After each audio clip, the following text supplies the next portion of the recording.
The advice and opinions expressed by the host of Autism Live and her guests are meant solely as suggestion and should not be in any way construed as child-specific advice. The Center for Autism and Related Disorders advises working with a board-certified behavior analyst who has experience with autism before starting any intensive behavioral intervention. Any choices you make in determining your child's treatment are completely at your own discretion.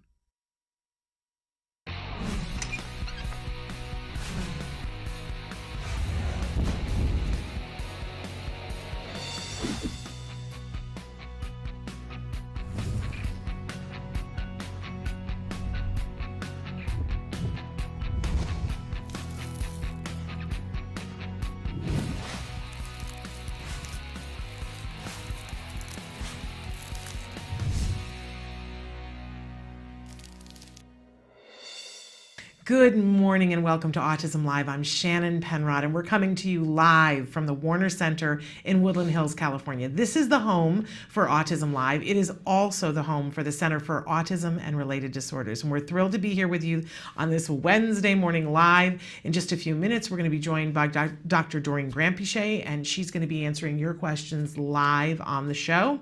Then a little bit later on, Nancy Alspaugh Jackson is going to join me for a very special hour of Let's Talk Autism with Shannon and Nancy. We've got some news for you, and we've got a wonderful mom who is an author. She adopted a child who had some very unique special needs, and what she decided to do with a book is guaranteed to inspire you. So that's going to be in the next hour. Plus, we're going to give you some updates on things that are happening, things that we've been to and things that we're going to. It feels like October and November have become April 2.0. There's so many events that we've been to and are going to. It's been a little nutty around here. But another one that's coming up this weekend that we don't want to forget to tell you, Joanne Lara has been on the show to talk about a fabulous evening that we're going to be covering on the red carpet. It's an event for Larry King, and that's wonderful, and we don't want to take away from Larry King, but I especially want to say to all of our viewers that Temple Grandin will also be at this event. She is going to be getting a special Trailblazer Award, which means that we will be live with Temple Grandin on the red carpet on Saturday, and I know that you're all going to want to tune in to see that. That will be on our Facebook Live page.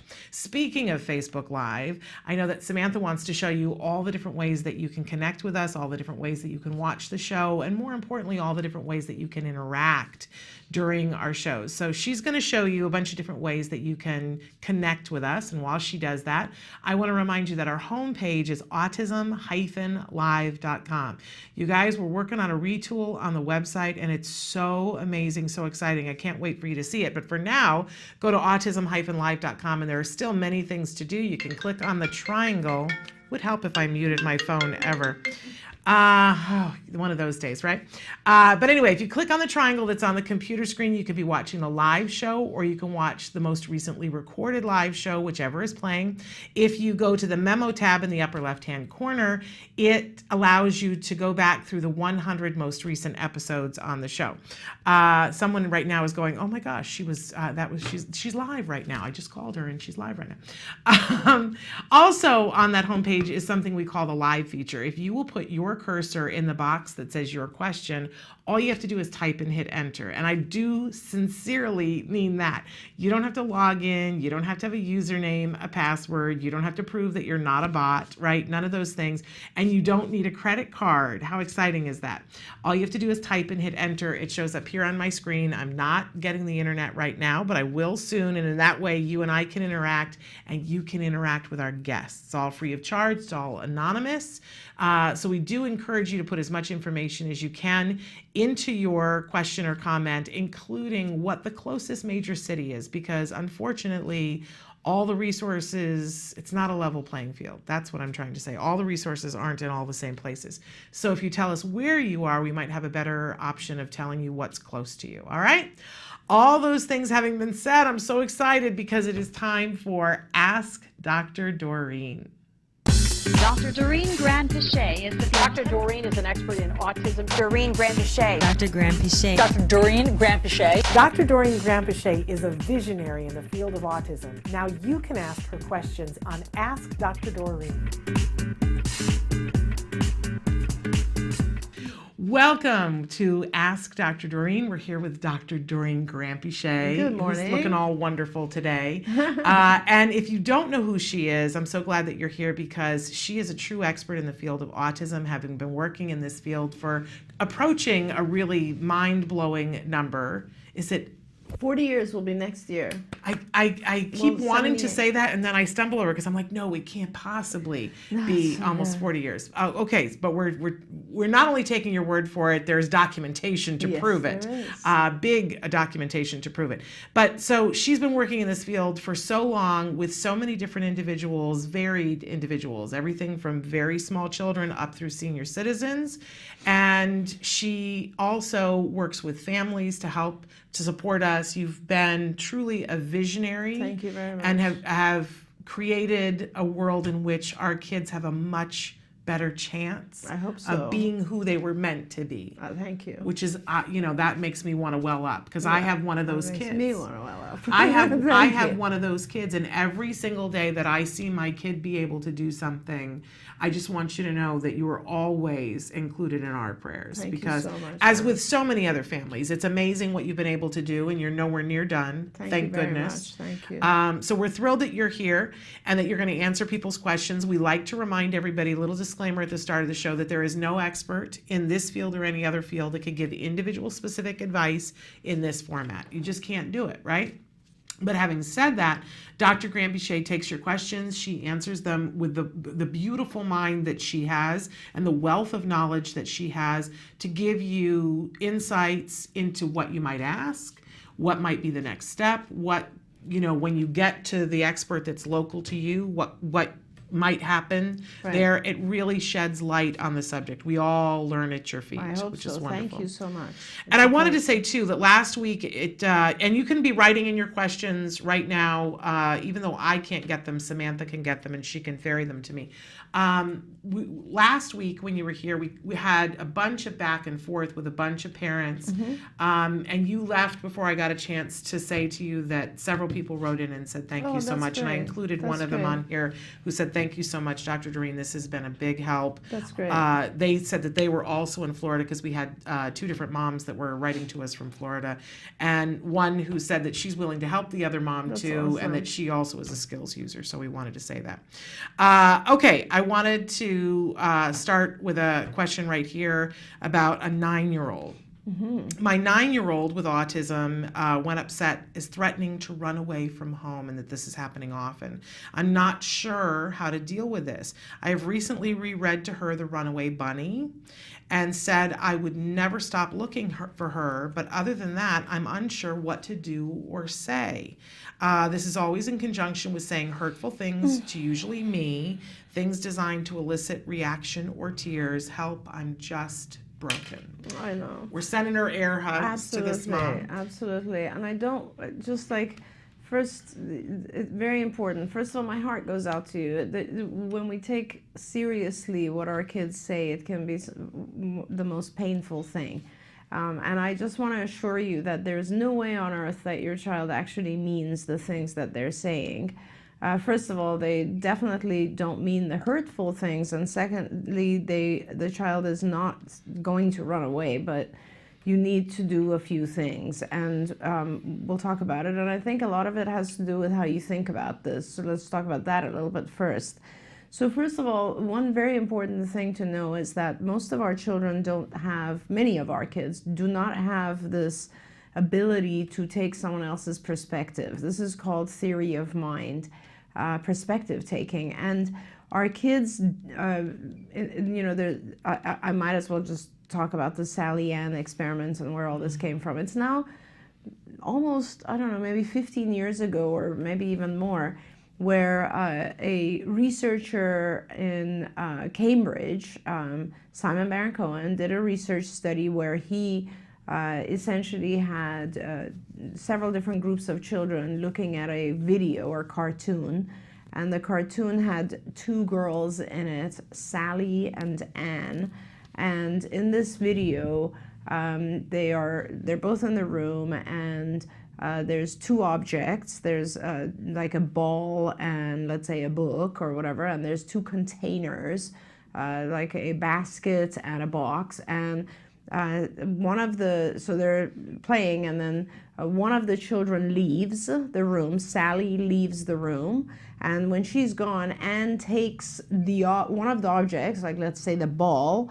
and moves it. So Sally had, let's say, placed the ball in the basket, and now she's gone, and Anne now takes the ball, plays with it a little bit, and then places it in the box. And then she goes and sits down again, and Sally comes back in. And obviously, if you or I were looking at this, and also the typically developing kids, 5-year-olds, average 5-year-olds, and also children with Down syndrome, and then there's a group of kids with autism. And the children with Down syndrome and the children who are typically developing, everyone was asked the question, where is Sally going to look for the ball, right? Because when she left, she had put the ball in the basket. And while she was gone, Anne had moved the ball to another location. So if you and I, or the typically developing kids, saw this, we would say, if we were asked the question, where's she going to look? Well, obviously, she's going to look where she put the ball, because she wasn't there when Anne moved it. So because she wasn't there, she didn't see that Anne moved the ball, right? And so the typically developing kids said that, and so did the children with Down syndrome. They all said she's going to look in the basket because that's where she put it. The interesting thing was the kids with autism predominantly said she's going to look in the new location, because they had seen that. They thought Sally knew it as well. If I know it, then Sally knows it as well. And this was the very beginning of a series of tests like this. This was called the Sally-Ann task. There's a few others similar to this. And this was the beginning of a bunch of research on this concept of theory of mind, which helped us identify that one of the biggest skills that is lacking in a large percentage of individuals with autism, this was a very big contribution, I would say, to the field, was that they do not have the ability to understand that their mind is separate from other people's minds. And that's why it's called theory of mind. So, you know, when typically developing, and even I or you, we have separate thoughts. So what's in our minds is different, and we don't know what the other person is thinking, right? So that's how our minds are different. In order for me to understand your experience of the world, I have to take your perspective, which means I have to be able to imagine what could possibly be going on in your mind. I don't know exactly, but I can infer what's going on in your mind, and you can infer what's going on in my mind. And a lot of the time we do that, right? It's a natural part of communication. It's a natural part of social behavior. And so I said all that because I want you to know that as a matter of fact, most of our children do not have the ability to understand someone else's perspective. This is something we teach them. This is something we work on very hard. In fact, one of our whole area of our skills curriculum is called cognition.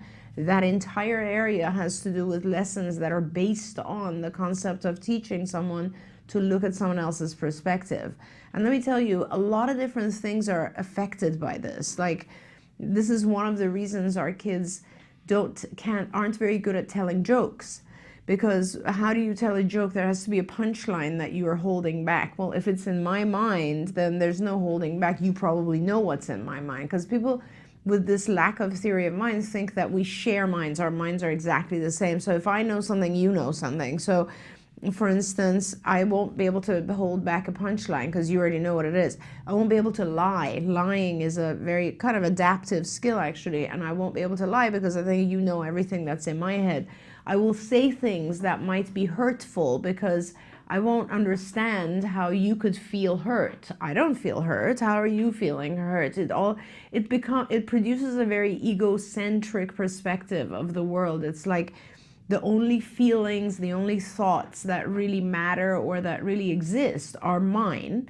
And the assumption for the child is that everyone else feels and thinks the same as I do. And, you know, this explains so many different behaviors. So, and I won't go into a million examples of how theory of mind affects all areas of development, but for you, it's very important for you to know that your child doesn't know how they are, the words that they're saying are causing you this level of brokenness and heartbreak.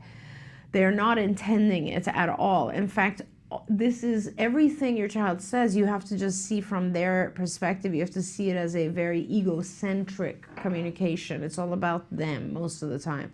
And what the child here is doing, what your child is doing, is simply attention seeking.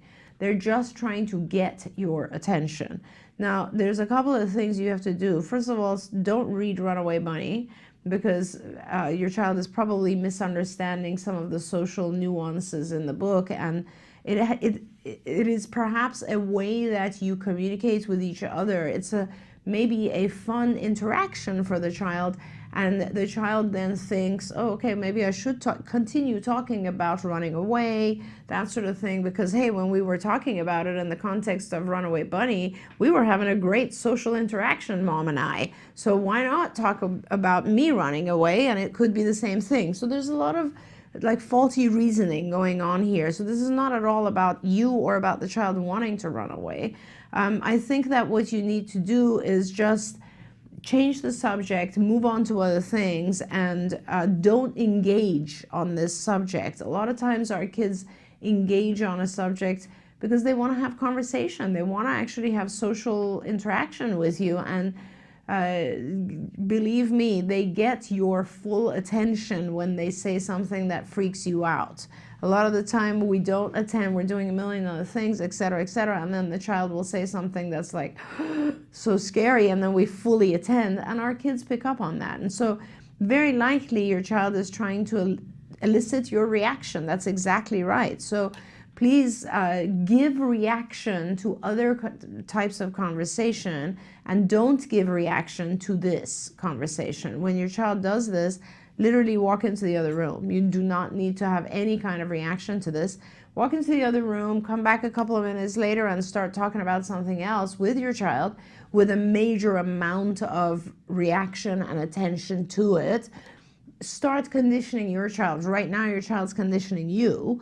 And the way that it is working is that your child is like, oh, you know what, I kind of want to see that reaction again. So they'll say something, it'll elicit a reaction in you, and that's the cycle. Right. What you need to do is take control of that cycle. Don't give a reaction to something negative. Give a positive reaction and a very healthy and, strong social reaction to something positive. There you go. All super advice. In the meantime, please make sure that your house is safe, that there's fencing around your house, that maybe even have an alarm on the door. Like, I don't want parents in general to not ever think that their kids will not run away, but even leave. Like, if you're worried about running away, please make sure your house is locked. And so many of our kids do actually elope because they don't understand. They're not doing it. They just don't understand the lack of the dangers that are out there. Absolutely, absolutely. We're going to take a quick break, and then we're going to come back and talk about this and more of the questions that you guys are sending in. Stick with us.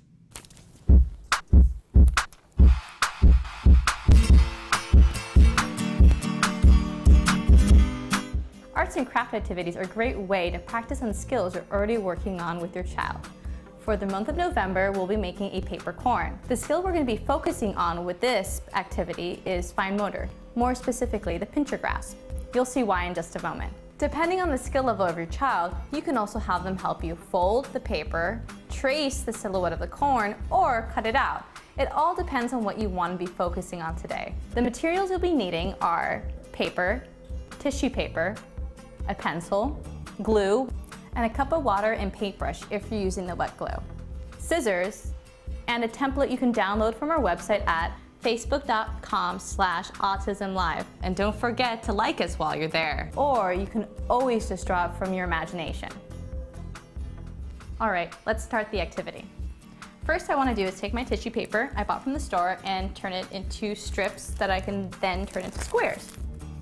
Again, they don't need to be perfect squares because we're going to be changing its form anyways in the end. All right, and as you can see, I've done it to several different colors. I cheated and they're all right here for me to use. All right, the next thing we want to do is to make the shape that we're going to be gluing all the kernels onto. I have my template that I already downloaded from facebook.com/autism-live, and now I'm going to use this to make the form that we're going to be gluing onto. I'm going to take one of my pieces of paper, I'm going to fold it in half. This way the corn will be symmetrical. Once it's been folded in half, I'm going to take my form and then I'm going to trace around it. And again, depending on your child's skill level, either you can do it or the child can do it. But again, the focus of this activity is the pincher grasp. All right, now that I have it traced, I'm going to cut it out.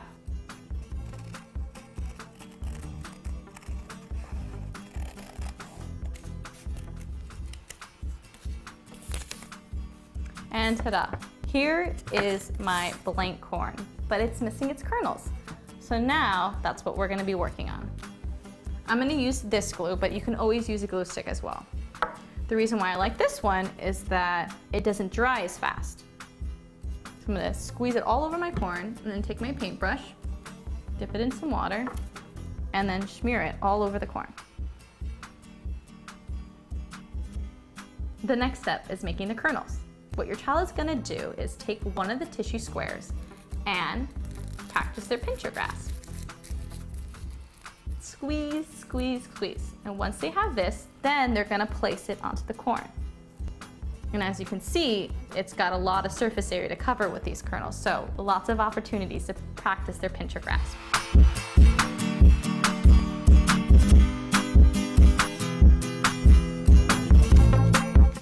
And ta-da! It's done. As you can see, lots of opportunity to practice your child's pincher grasp. When you're finished, don't forget to share your pictures online at facebook.com/autism-live.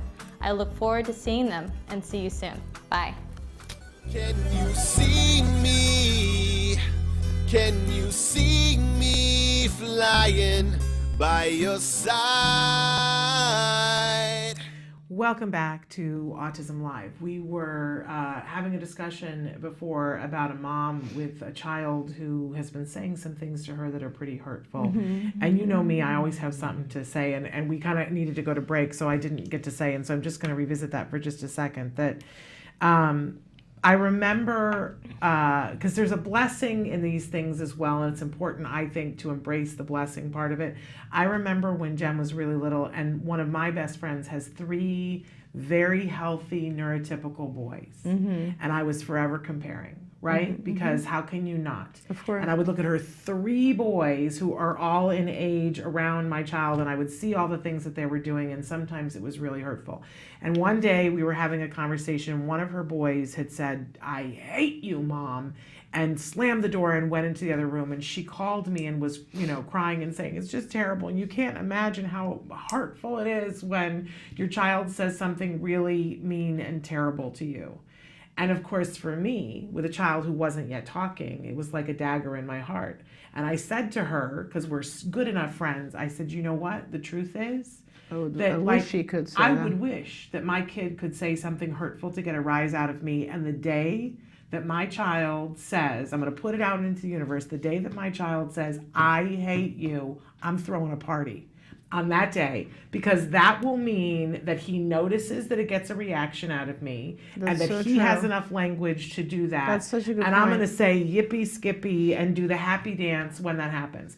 Now, I will tell you that there have been many occasions now where my child has said, 'I hate you,' and slammed the door and walked into the other room. And I did throw the little party the first time. He And- never says, 'I hate you.' He's too sweet a guy. He has said it, but not That anytime way, yeah. recently. Yeah. No, he's much more. Oh, when he was he's much young more- and we were yes. forcing him to talk and all that. Right. Right. No, I mean now it's much worse. He has too much ABA in him to He's say just so I hate smart. you. Now he'll say like, "I'm really disappointed in you." right? Because he the best. right because he knows that I won't react if it's I hate you. He's not going to get the reaction, right? He understands how to play the game. But my point is, and that I want to lovingly say to you, is that I have had my feelings hurt now by my child. I know what that feels like too, and it feels like the worst. But I think it's super important as autism moms to make sure that you put things in the right category. And when they are verbally trying to get a rise out of you, like go to the happy place inside that takes ticker count of, oh, my child is aware enough to realize that gets a reaction out of me, and they have enough language to say that, woohoo. And that, if you can, like, I think of sometimes that there are compartments inside that you can get into the compartment that sees that part of it, and it doesn't hurt as bad. Absolutely right, Shannon. In fact, I'm really glad you said that, because I often tell people who come, sometimes when I see parents, they're just at their wits' end because the child has been almost torturing them with not just words, but winning every argument, or winning every, and I tell them, I'm like, you have to realize being manipulative is an indication of intelligence. Like I love kids who are able to manipulate people in their world, because the children who are very hard to change are the ones who don't care. Right. And being able to like actually figure things out like that, like, oh, I could, if I freak out right now, they'll let me go for a walk out of this classroom. That's pretty intelligent. It is. It is. So, you have to see it that way too. Absolutely. You're absolutely right. So, embrace that part of it. I don't in any way mean to minimize that it hurts. But now that you know that they really don't get that part of it, that all they get is what behavior you do as a result of it, then all you have to do is change the behavior. Absolutely right. So I always had a thing, I believe it is still there on our mirror, that says reward the good behavior and ignore the bad behavior. Absolutely. Which is the really, it's kind of the simplistic, and it isn't always the completely accurate, but for my simplistic mind in the moment, when I'm upset, that's the thing that I have to remember. Reward the good behavior, walk away from the stuff that isn't what you want as much as possible. That's right. Okay, moving on. We've had a lot of people asking questions and asking in different locations. This one is, what physicians in the Riverside, California area are knowledgeable in medications that are used to treat children on the ASD spectrum who have frequent meltdowns and aggressive behavior? Now, we get this question, but we get it for pockets all over the place. More and more parents are asking for, what's the medication to deal with meltdown and the aggressive behavior? And this is a really important question, and I'm glad you reread it, because at first I was going to answer it one way, and now I'm going to answer it differently. So here's the thing. First of all, if you're looking for physicians for various reasons, I want to give you a resource, and that resource is to go online and look at MAPS. I believe all the physicians who have any kind of training in regards to the biochemical issues of autism are the MAPS doctors, M-A-P-S. This is about biochemistry. So this is about kids who have issues with sleep, with agitation, with gastrointestinal inflammation, with various things. And so that's where you can look at. But meltdowns and aggressive behavior are not a symptom of autism. I want to be really, really clear about this. Autism has meltdowns and aggressive behavior, tantrums, hitting, spitting, throwing, biting. None of that is a symptom of autism. All of those things are a side effect of not being able to communicate appropriately. So actually, all of those things are forms of communication. So when someone has a meltdown, if they had words, they would say something like, I wish I didn't have to do this, or please don't make me do this, or give me 5 more minutes, I don't want to stop right now, or whatever it is. Instead, they have a meltdown, and because they have a meltdown, they extend the period of time, and or they get a reaction out of the person, and this is where functions of behavior comes in. But what I'm trying to say is that things like meltdown and aggressive behavior are simply behaviors. These are behaviors that need to be changed.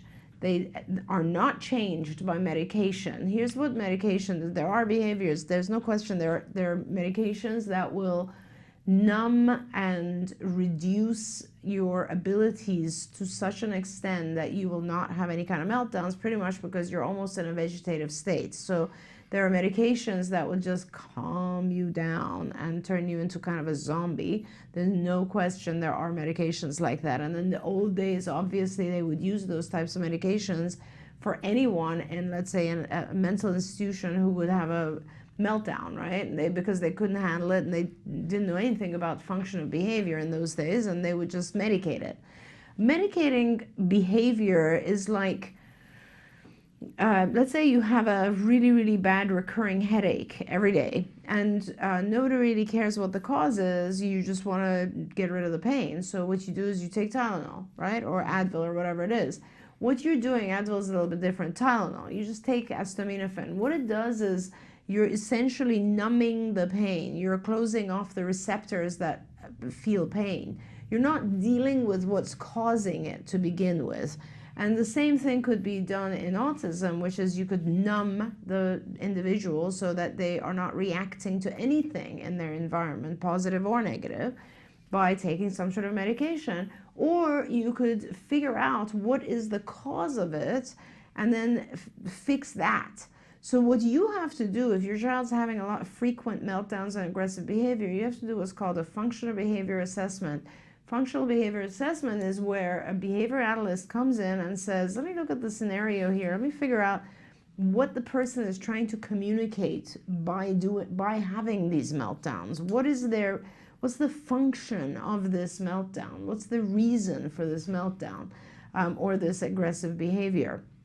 And there's lots of different reasons. For example, I might come to a child who's playing with a toy, and I might say, I'm going to take that toy away from you now. And I grab the toy, the child will freak out, get aggressive, and hit me. Okay, so that is one function where the child is now losing a tangible object that they really wanted to play with.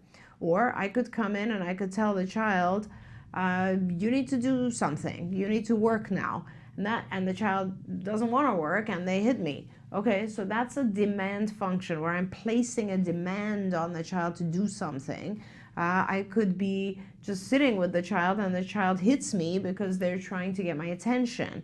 The child could be frustrated from the environment in a classroom and they could want to hit me because they want to escape the environment. There's a lot of different reasons a child might hit or have aggressive behavior, and you have to figure out what it is. What is the reason for the meltdown?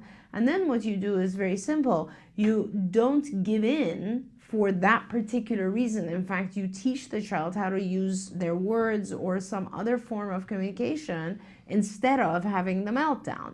So let's say a child doesn't want to do the work that has been told them they have to do, and they have a meltdown. Well, what you do is you don't stop the work simply because they had a meltdown. In fact, instead, you teach the child to ask for a break. And if they ask for a break, then you'll stop.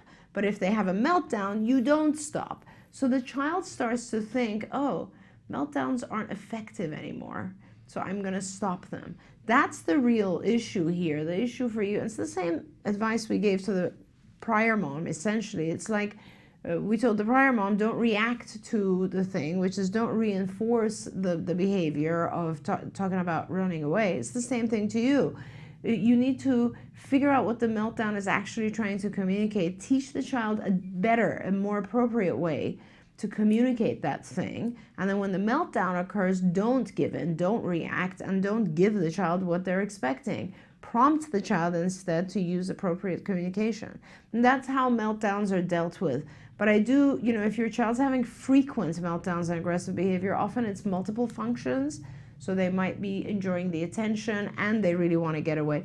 And that kind of stuff becomes very hard for someone to deal with unless you're very well trained. That's what behavior analysts do. They're very well trained in figuring out function of behavior and putting in place these very complex schedules that help our kids realize, oh, this isn't working anymore, I better do something else. So get a BCBA, get a behavior analyst to do a functional behavior assessment.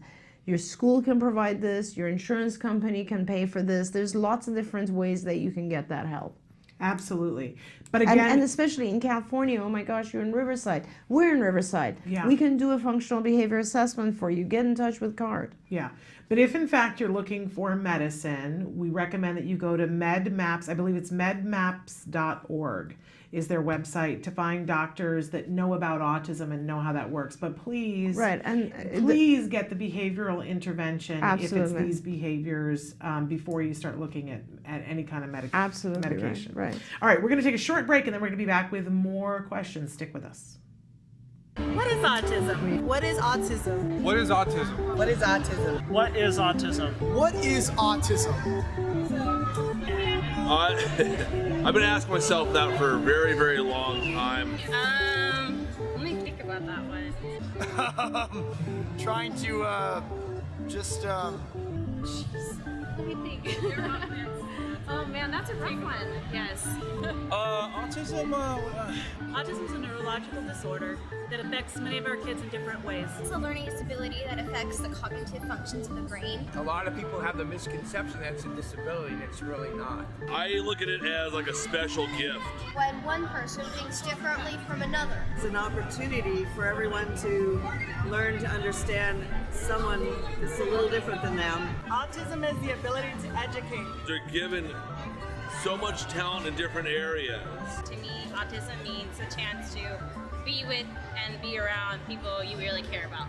Autism is beautiful. It's a way of seeing the world differently. It's always unique, totally intelligent, and sometimes mysterious. Happiness that comes out of my son's hard work. It's a movement. Unpredictable. That's right. Awesome. Love. The field I want to work in. Laughter, fun, joy. Autism is beautiful to me. I want you to remember these 3 words.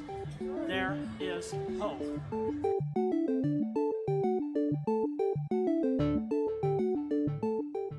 A lot of adults don't really believe kids. They'll think, kids are kids. What are they talking about? But when a child stands up for what they believe in, it's so strong and powerful.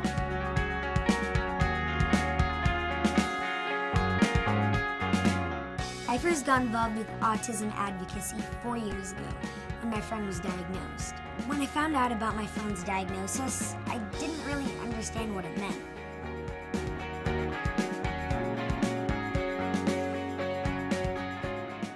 But it didn't matter to me or change our friendship. I didn't look at her any differently. We still had so much fun together. Now I know that she experiences life a little differently than me, and that's okay. Knowing what she goes through has helped me to understand and be more caring towards other people in similar situations. I got involved with ACT Today because I wanted to do whatever I could to help. They provide options like behavioral therapy, medical care, social skills programs, assistance to military families, and much more. Being there for my friend was my #1 priority. I've been volunteering and spreading the word about the cause via my social media platform because raising awareness is a crucial first step. There needs to be more kids and teens involved to make sure that our voices are heard just as loudly as the adults. You may be small like me, but your acts of kindness are not. Welcome back to Ask Dr. Doreen. We're here with Dr. Doreen Grandpichet, and she's answering your questions in real time. We wanted to go to a question that had come in that concerns me. My son is 10 and on the spectrum. I'm working on not getting into power struggles with him, but he will refuse to eat dinner even if it's something that he likes. His doctors are concerned about his weight and encourage him to eat. He says he hears a voice that tells him not to eat. We cut down on after-school snacks to increase his appetite. He will sit for hours with food on his plate and not touch it, then go sneak food in the middle of the night. I make him meals he likes, but he will say he doesn't like the food anymore, or there will be one ingredient that he doesn't like and refuse the entire meal. Teachers say he barely eats his lunch at school. This is driving me crazy. Is this a control thing? They want to know. And how can I get him to eat? So it could be a variety of things. It could be a control thing, definitely. It's funny because I used to talk to some of our high-level BCBAs who were here, and we would talk about the main 4 functions of behavior, and I would always say the field doesn't recognize that one of the biggest functions of behavior is just control. It isn't one of our functions, right? Right. It's tangible, etc. But control to me is a huge function. In fact, yesterday I had one of my kids here who I used to treat when she was 2, and she's 27 now.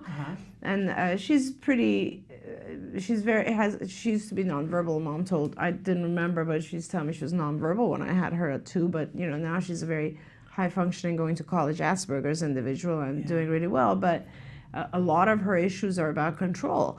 And control is a really important thing, and I don't think people give it enough value, because it has a lot to do with how, you know, sometimes with individuals with special needs, we take away their control, and we just either make so many decisions for them, or don't ask their opinion, don't try to get their opinion, and we just make assumptions, because we sort of have to in some ways. But it ends up being that very capable individuals are overlooked in terms of their own decision-making ability, and then it's just like, I know better, so I have to control things. So the individual ends up like just wanting to control anything, you know, just give me control over anything. And this actually ends up sometimes in illnesses such as encopresis, you know, where the individual is holding their own bowel movement just because they can, that's the only thing they're left with.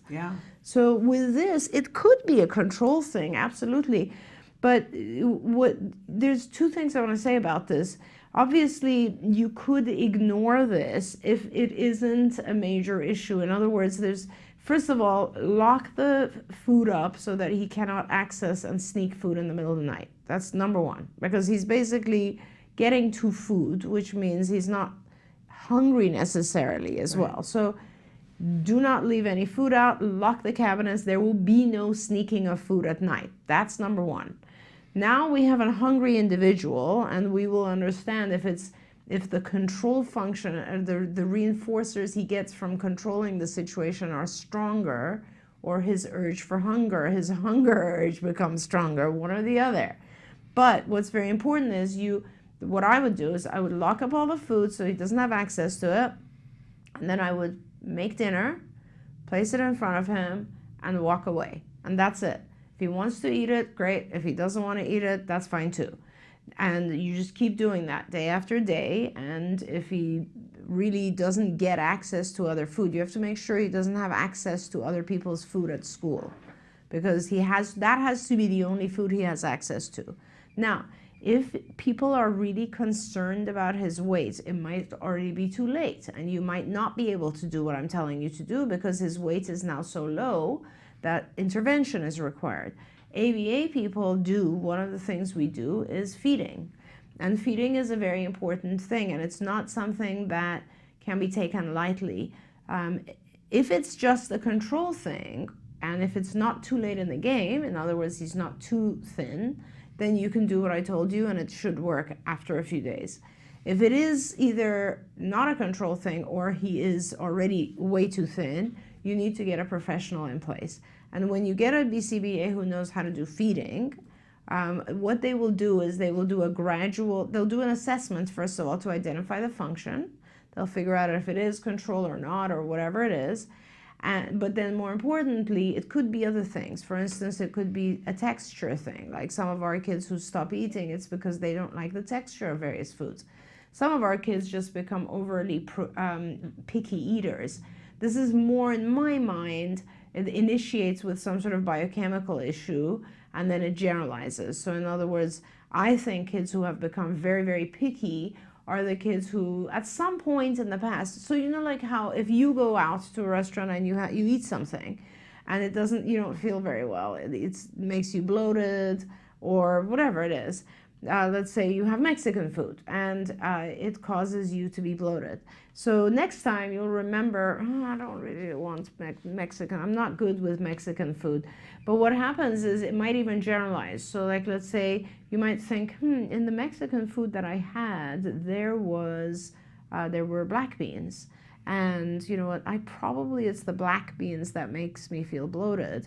But just to be safe, I'm going to stay away from all kinds of beans. I'm going to stay away from pinto beans and also garbanzos, and maybe garbanzos will now generalize even further to maybe I should also stay away from other types of grains. And it starts to generalize and become broader than just the black beans, okay? Now with kids, what happens is they don't know categories of foods or stuff like that. So what they do is they generalize by either texture or color or something like that. So it'll be like, you know, those peas tasted horrible, so I'm going to stay away from, and this is all subconscious thinking, I'm going to stay from everything that's green. Like, I'm just not going to eat things that are green. So because that not only tasted horrible, but it made me feel bad, whatever it is. So they generalize, but it starts always with something that didn't feel so right to you. So that's my theory about how pickiness develops. Now, sometimes our kids are very, very picky because they're obsessive compulsive. So those are children who will separate the dish into like 3 exact parts, and this part can't touch this part, and I will eat this first, and then I will eat this, and I will only eat it in that order. And that's just control again. That's obsessive compulsive disorder is all about control. So it's really just about like, I need to do it in this order. If I don't do it in this order, the world will fall apart. That's another faulty issue which has to be dealt with through cognitive behavior therapy. So really what I would suggest is, you know, if your child is not really underweight right now and it's not dangerous, then I would definitely lock up the food and make sure you communicate with school and just give him his meals, and that's that. And don't worry too much, just make sure there's something in the meals that he likes. Later on we can talk about generalizing to foods he doesn't like, because, you know, that's important too. But, and if that doesn't work, or if you can't do it because he's already too underweight, get in touch with a BCBA who can do a full feeding program.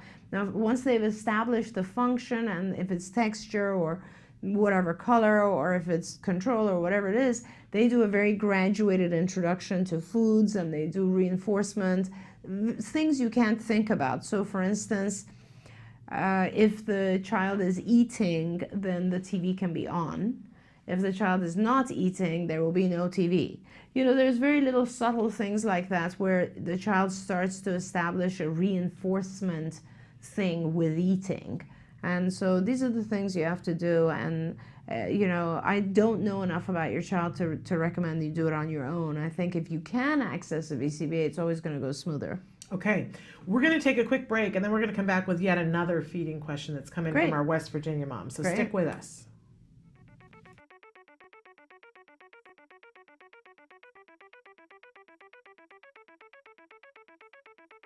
Hi, I'm Shannon Penrod, and we're at the ABCs and XYZs of Special Needs Conference. And this year, for the first time, they've got something really remarkable. It's the Entrepreneurial Boutique. These are all items that have been made and are being sold by individuals who have special needs. So we're going to do a little shopping and talk to some of these fabulous entrepreneurs. Come on.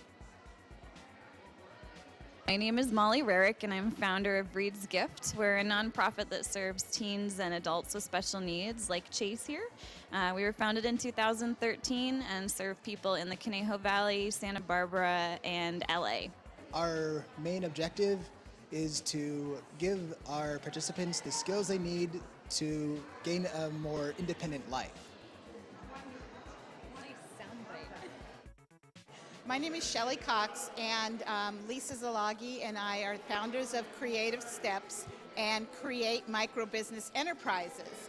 And the items that we're selling here today are all made by the clients who have passions about what they want to make, and then they get the profits from what they make after we've paid all of the other expenses. We are here today because my goal is to be independent, and also I would like to share all my artwork, and I would like to sell.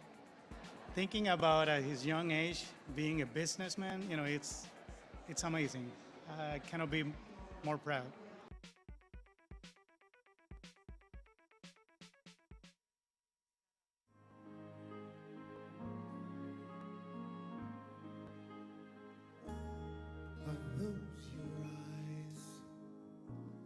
Is that your smile? I've been looking at you forever, yet I never saw you before. Are these your hands? As a celebrity, whatever that means, you want to do what you can to get back. The way I've always looked at it, if I'm available, I'm going to be there. And when you get there and you see what folks are doing and the lives that they're touching, how can you not want to continue to be a part of it? And for the first time, I am looking in your eyes. What can we all do to make a difference? Not only with trying to find a cure, but to help the children and the families that may not have the resources for these kids. When you're looking back at me, now I understand what... None of us are doing enough, but I think that we're doing as much as we possibly can. Because we all live in society, and the more we can all do to help society, the more it helps all of us. And for the first time, I am looking in your eyes. And for the first time, I'm seeing who you are. I can't believe how much I see when you're looking back at me. Now I understand what love is. Love is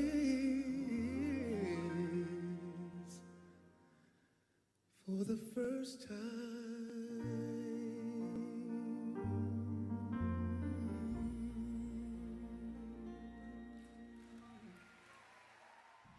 Welcome back to Autism Live and to Ask Dr. Doreen. We're here with Dr. Doreen Grant-Pichet, and she is answering your questions. Now, we had a question. We've been talking about food, so let's go to the next one. Hello, Shannon and Dr. Doreen. West Virginia mom again. Ha, she says. I have a pretty gross situation I need advice on. We like gross situations. We talk about it all here. I've been working with my son on feeding. He's almost 4, high functioning, but has very restrictive behaviors, I think is what that says, and has difficulty with textures in food. His diet now is limited to breakfast, having waffles, lunch, peanut butter sandwich, and salt and vinegar chips, and the same for dinner. If I introduce a new food, I typically just have it on the table for a few days, then his plate, then ask him to try it. This always ends up in him throwing up until this week. I had my light bulb moment and realized I'm reinforcing the throwing up because that's what makes me quit asking him to try a bite of the new food. The foods I'm having him try are ones he used to eat in the last few months. We've ruled out medical reasons for the behavior. Do I push through the puke? If not, how do I proceed? And thanks in advance. What a phrase. Do I push through the puke? But I get what you mean. And you're an amazing mom, and I love being able to give you feedback. But if a child has gotten to the point where they're actually throwing up, I don't think you should be intervening. I think you need a BCBA in place. It's no joke when you do a feeding program. And there's so many factors to a feeding program, and I can just point out some things here for you, for instance. So a child who's eating waffles, PBJs, and salt and vinegar chips, that is already 3 different textures right there. So, or 4 even. So I don't really know which texture it is that he's averse to or likes, because he's already eating 4. That's number 1. So that's a problem. Because when you deal with textures, you start with the softest or most favorite, and then you gradually increase the texture. But chips is a very hard texture here, and he's already into that. Also, in terms of taste, salt and vinegar, intense taste. Not too many people can handle salt and vinegar chips.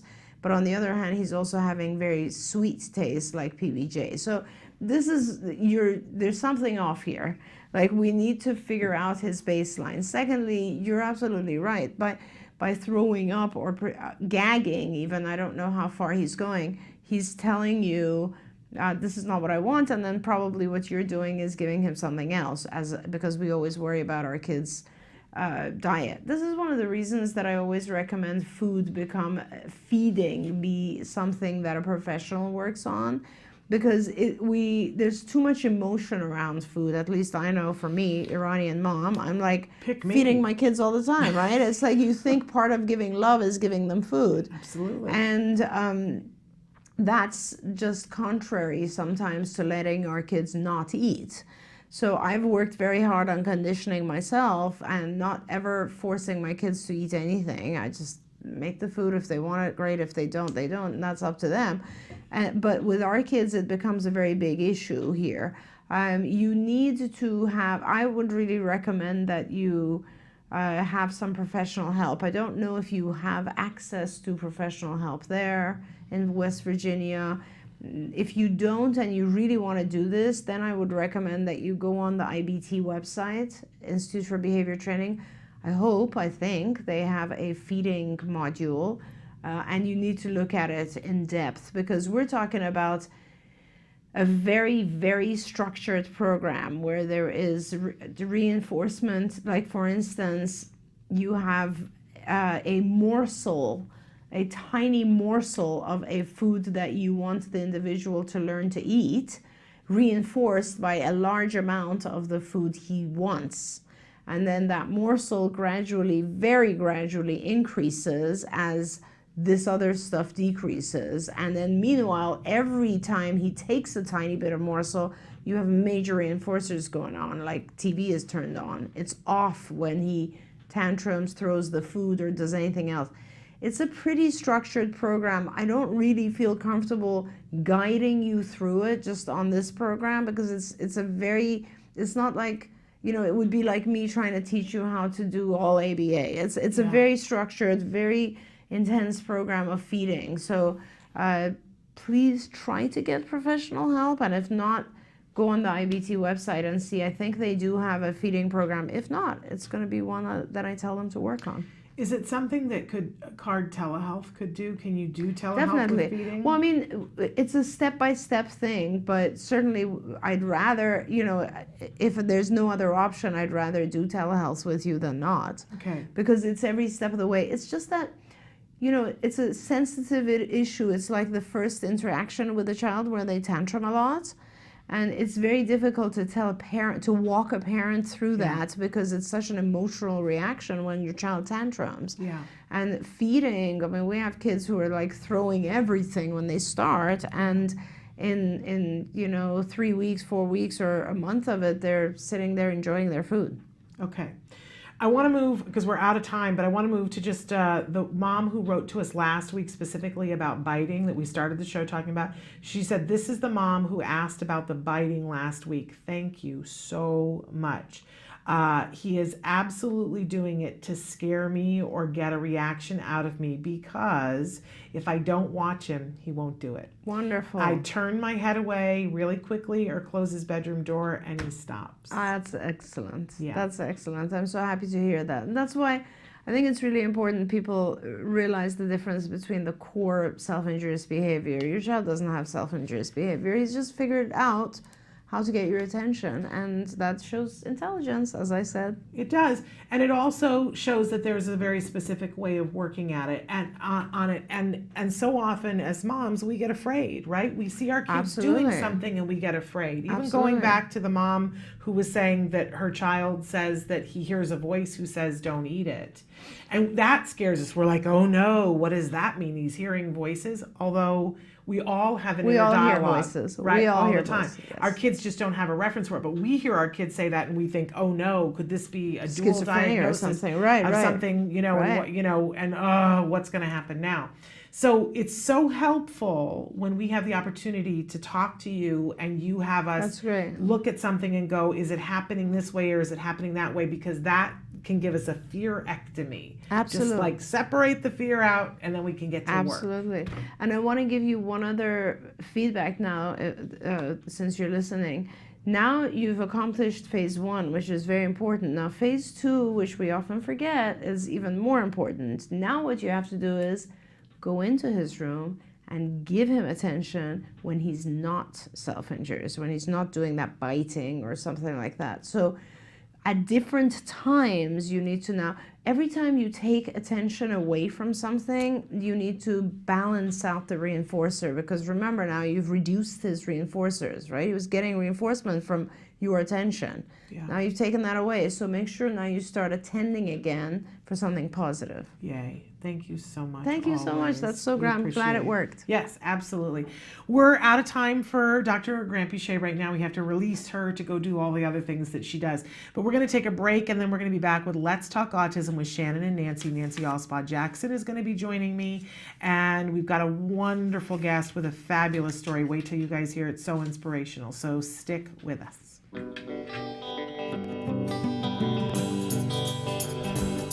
I know a cute little blue-eyed boy, and his name is Jack.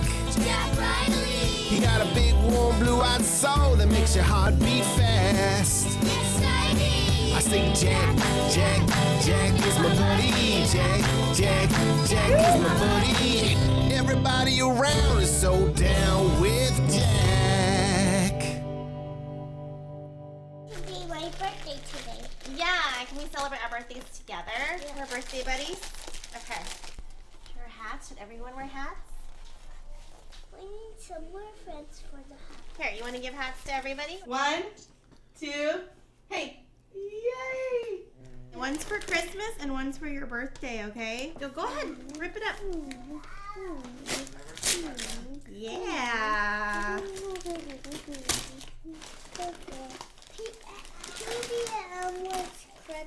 You know who it is? Raspberries. What do you say to Miss Jessica? You have to look at her eyes too. Happy birthday, Jessica. What do you? But what else do you say? Do you like your gift? Yeah. I'm over here. Do you like your gift? Yeah. Then So what do you? look at What do you say? So what do you say when you like something that somebody gave you? Hey, I'm over here. Do you say you're welcome, or do you say please? Please. What else do you say? Can I have cake, please? Say thank you. Say thank you. Thank you. You're welcome. I'm going to take off my hat, so it's not my birthday yet. Well, your birthday is tomorrow. You are right. It is not your birthday yet. Let's making Check out raspberries. it's not my birthday. They are making raspberries. You're so smart. I'm smart. They're making raspberries. This isn't the first time Jack Riley's mentioned making raspberries to himself today. He scripted this phrase while he was opening his presents just a few moments ago. Let's watch that again. Raspberries. Making raspberries. Raspberries. Like making raspberries. They are making raspberries. Like making raspberries. What are you talking about? Raspberries. I don't see any raspberries. I see cars. I see a car. I see a truck. Jessica redirects Jack Riley to talk about what's present instead of non-functional language. This stereotypical behavior is a common one for kids on the spectrum. Not all kids, though, do it for the same reason. But typically, echolalia is intrinsically reinforcing. It comforts and helps regulate the self because it's a form of self-stimulatory behavior, like hand flapping or body rocking. Hey, no, Jack Riley. Hey. Stop. What's wrong? Do you need pillow squishes? Yeah. Is that what you need? Okay, come on. Let's go do pillow squishes. You just needed some tickles. Jack Riley has been doing quite a bit of self-stimulatory behavior. He needs some sensory input, so Jessica gives him some tickles and pillow squishes, so he has some socially appropriate alternatives from getting the sensory input that he needs. What Jessica and his therapist need to do is anticipate when he's going to do this and try to redirect it before it even happens. You was silly. Let's do this again. Okay, good talking. Okay.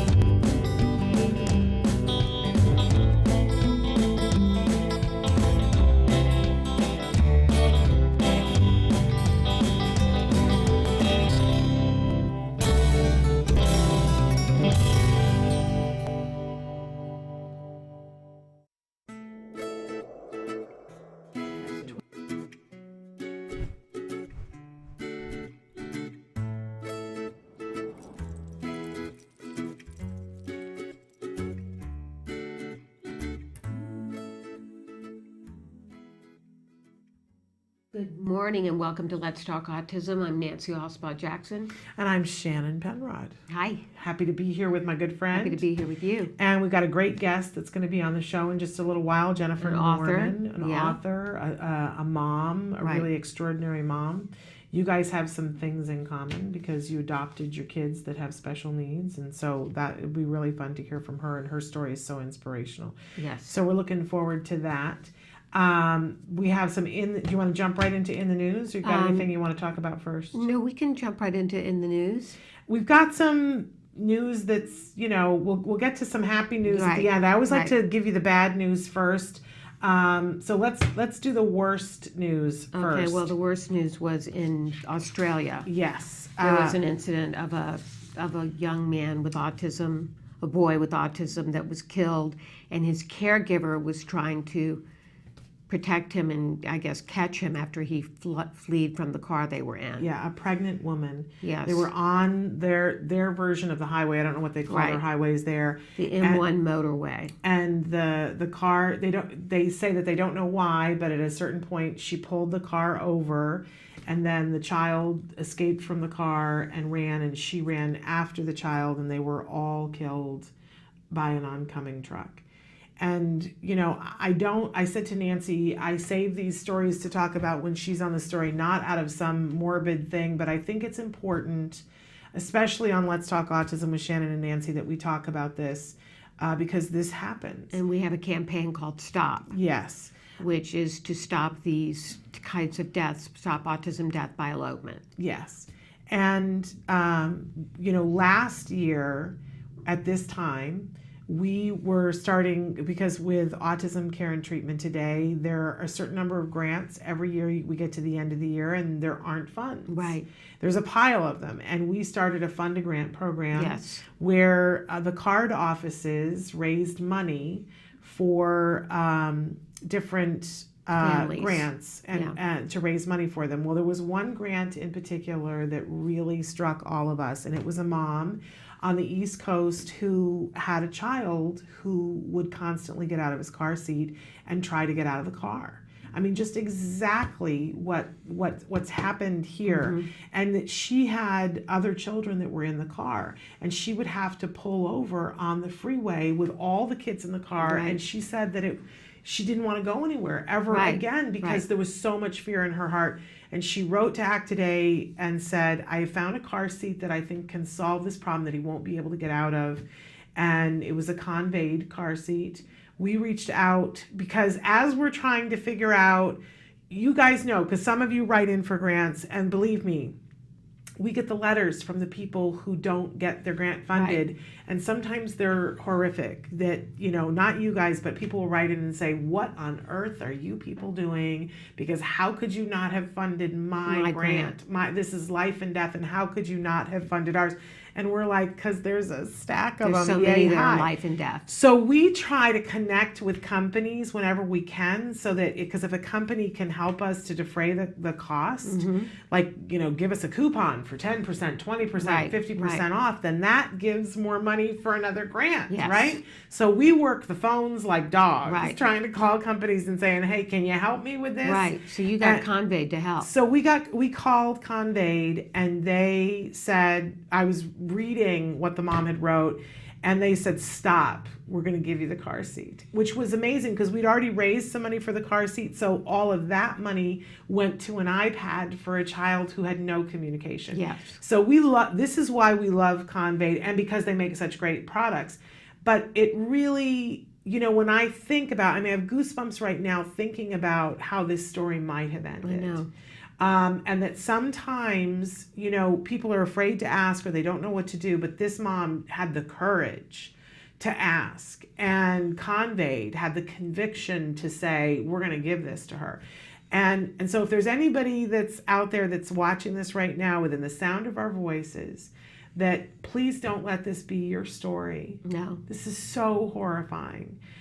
Please don't let this be your story, and don't let it be other people's story. If you have a child that is not eloping and that's never been your issue, or you're past that, you've gotten the great services to work through it, think about doing a fundraiser or just giving $5 or $10. Really, if everyone who watched this show gave $5 or $10, what we would be able to do The amount of car seats that we could provide and the amount of ABA and swimming lessons to Right. kids who drown because they elope. And because the thing about it is with these issues, death by autism, yes, the fix, we know what the fixes Right. are, but it's really expensive and it's comprehensive because it's not just one thing. Right. If it it's could be a a fence, it could be. But even if the child has a fence, we don't want to just give the fence. Right. We want the child to have ABA, so we're dealing with the issue of why are they eloping. Teaching them not to elope. If the child is going towards a body of water, we want to have the fence, the ABA, and we want to give them swimming lessons so Right. that they know how to roll onto their back and save their Yeah. lives if they go in the water. And all of those things, and we need to train the people on the ground to look for the kids. We've seen that sometimes the difference of if they're trained how to look for a kid on the spectrum, they can find them before they drown. There was that case earlier this year where they found the child in the water before he drowned. Yes. If that had taken 5 more minutes, it's just devastating. So there are lots of different avenues to prevent these tragedies. But it takes a lot, and it's extensive. So if you are the one that needs the help for your child, please reach out. Please put in for a grant. We can't fund them all, No, but we can't guarantee get it, but go ahead and apply We for get it. to as many of them as we possibly Right. can. If you are in a position to send $5 or $10 to Autism Care and Treatment Today, please do that. And if you aren't in that position, and I know there was a period of time in which I was not in the position to do that, please on your social media share something that asks the people in your life if they have $5 to give, so that we can prevent these kinds of things from happening in our own backyard. So tragic. Also, on a different level of tragedy, I think this is something that we can all relate to. There's a story in the news right now of a dad who got so mad because his child wasn't being included in all of his friends' birthday parties and things that he sent out a text to his friends. And we can't read it verbatim. It was because laced it's with a lot of colorful. F-bombs. It's colorful. It was laced but with man, F-bombs. I don't know about you, but I'm in this dad's tribe. Right. Like this, and I think we can all relate to how he felt. But he said to his friends, my child doesn't have leprosy. Right. He has autism. And why haven't you been including him in your birthday parties? And he says, and now it's too late because he was not going to be your afterthought. Right. But put in a bunch of F words and explicatives Yes, and in it struck, between all those it words. struck a nerve on Twitter because over 2,000 people shared his message and reported similar experiences. And a lot of them invited Riley, his son, to their home. Which is amazing. Yeah. And we're showing a picture of Riley right there. What a cute kid. Yeah. And our kids have behaviors which sometimes makes it a little tougher. Leaves them left out. But suck it up, people. I know I have been hurt by my child not being invited, or my child being invited and being sidelined and looked as a Right. problem and Right. not being included. Right. That also stinks.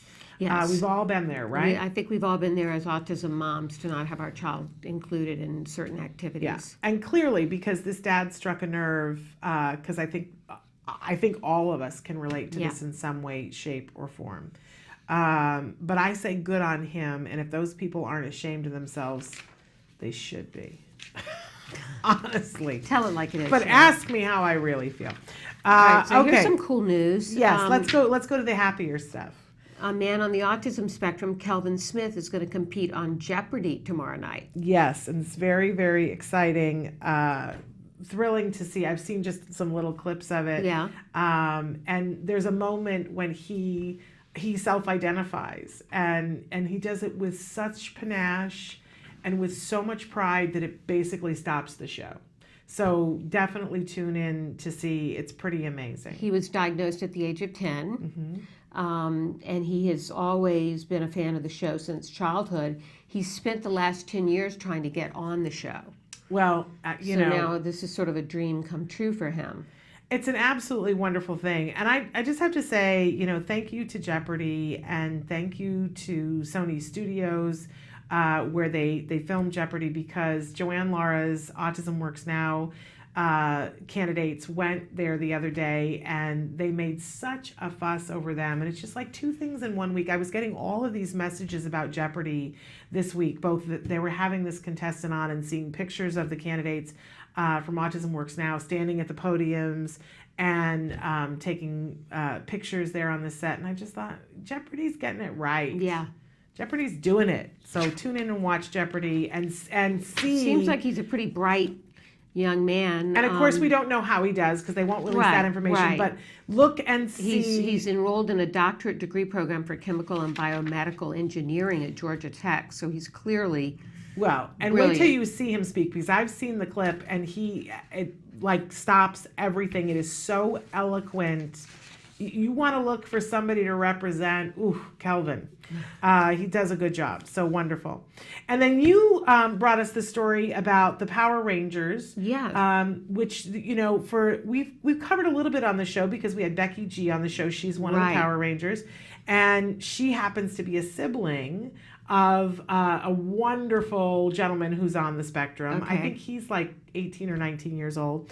And we did a great interview with them. If you're fans of the Power Rangers and fans of Becky G, definitely check it out. It's on our YouTube page. We did that on the red carpet of the Aut Fest because she was there representing the Power Rangers. And we talked a little bit with her then about, because the blue Power Ranger is the Power Ranger on the spectrum. It's on the spectrum, that's right. And we talked about on the set with Becky G what that was like and how he found out that her brother was on the spectrum and that he met her brother and that asked some things about, is it more like this or is it more like that? Right. And did, in amongst his research. Right. But he did a lot of research. C.J. Seiler, who is the neurotypical actor who plays Billy, and he said he listened and accepted every bit of information with no judgment. He just really wanted to show what people on the spectrum are like and give an accurate portrayal. Which is lovely. So if any of you have not seen it yet, what a great movie to rent over the Thanksgiving holiday. I know that a lot of you have seen it. In one of our sometimes the offices send people to corporate here from CARD. And of course, the show plays in their lobbies of the CARD offices. And one of the recent offices was saying that the kids their favorite interview is when we show Becky G, and that they all come running because their favorite movie is the Power Rangers. So our kids will love it. It's a great thing. But there's so many characters now in movies and things that are on the It's spectrum. just been booming lately. Which does Wyatt like the Guardians of the Galaxy? No, I don't think he's watched that. Oh, I think he would enjoy it. I think there's the little raccoon dude. I think he would particularly like. But there's the big guy, the big blue guy that's all tatted. Right. That they say that he is on the spectrum. Although they don't, the movie doesn't say that, but the world has decided his behavior is very similar sometimes to some people on the spectrum, and we thoroughly eat that up. We think he is the best character. There's 2 movies now, and the music is good, I have to say. Okay, so Guardians of the Galaxy. So there's 2 movies to rent over the holidays. Power Rangers and Guardians of the Galaxy. There is some very irreverent stuff in Guardians of the Galaxy, so check the age rating on it and make sure that it's appropriate for your children. But fun movie for the older kids. There's some very silly stuff in it. I think Wyatt will really love. I call him the raccoon character, but of course that ticks his character off. Right. So they call him a raccoon all the time, and he's like, I'm not a raccoon. So anyway. All right, so we've got a great guest who's going to be joining us, Jennifer Norman, a wonderful special needs mom with a great story. A book series now. Yeah. So she's going to tell us all about that. Super Captain Brave Man. Right. Stick with us.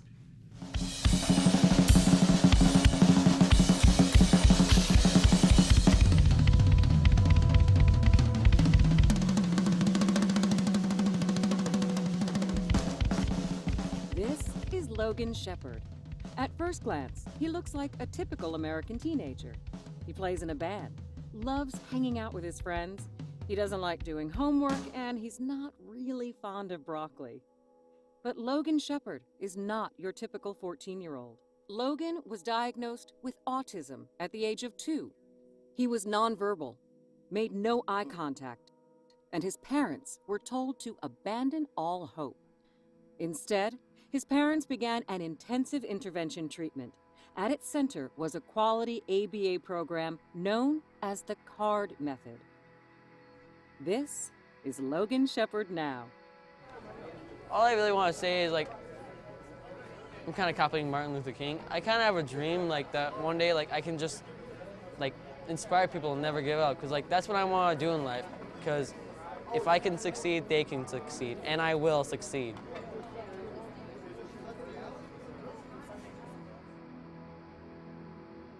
To follow Logan's musical journey, visit www.facebook.com/officialdrummerrock or @drummerrock on Instagram.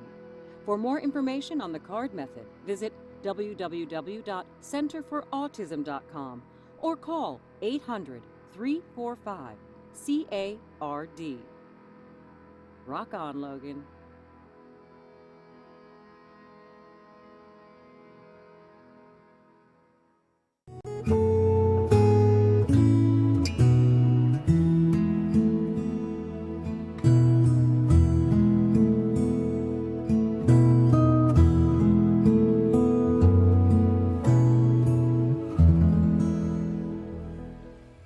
So we're going to do down dog next.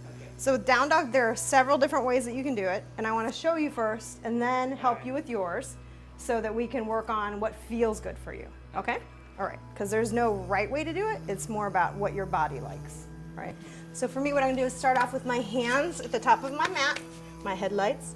My fingers are aiming towards the top of my mat, and then I'm going to tuck my toes, and then my head is also going to drop, and I'm going to look between my toes. Okay. And my body should be, or hopefully, like an A shape. Or V. Or V, yes. Upside down V. Yep. And so if your quads are tight or your hamstrings are tight, you might need to bend your knees a little bit. Bend it to you. Or if your shoulders are a little strained or a little tight, remember to push in through your feet. But also sometimes what feels really good is going down in your forearms, like this. You can actually start out this way instead, it's a little easier. So your forearms rest on the floor. You still tuck your toes, and then you're still looking between your toes. But rather than being on your hands then, your weight's along your hands and your forearms. Okay? All right. So, now it's your turn. Okay. So, yep. You're gonna do on your hands? Okay, yep. So your fingers are facing the front of the mat. Are you doing forearms? Forearms? Okay, there we go. Wow, you're very bendy. Very nice. And your gaze is right here between your toes. Excellent. Very nice, Jem. Wow. Awesome. Feet are a nice distance apart. How does that feel? Okay. Awesome. You want to come down? Excellent. Good. Good.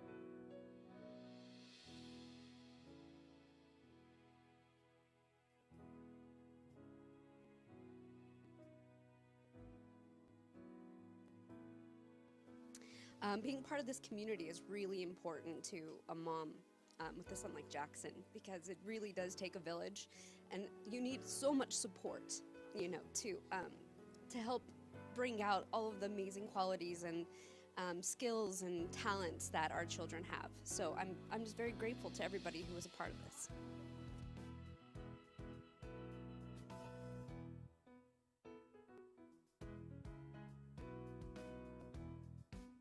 I think it helps with all sorts of that self-esteem, social skills. They seem to communicate a little bit with each other, and they had a lot of friends. The helpers were phenomenal, and I think the social skills for sure, because they worked together and they did a couple of group things across the floor, and they sang songs together, and I yeah, for sure, I think it's a really huge deal. A great program.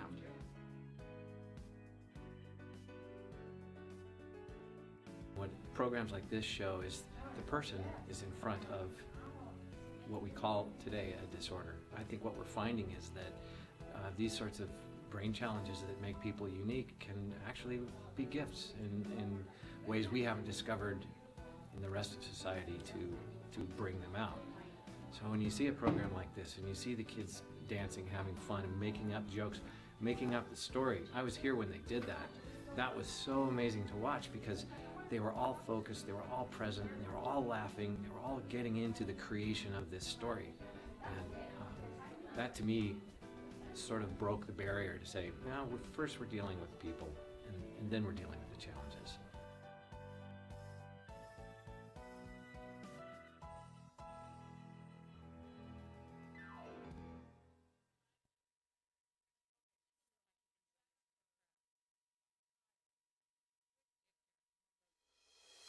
Raising children is a challenge for all parents. It's a job that Paul and Jennifer Norman know very well.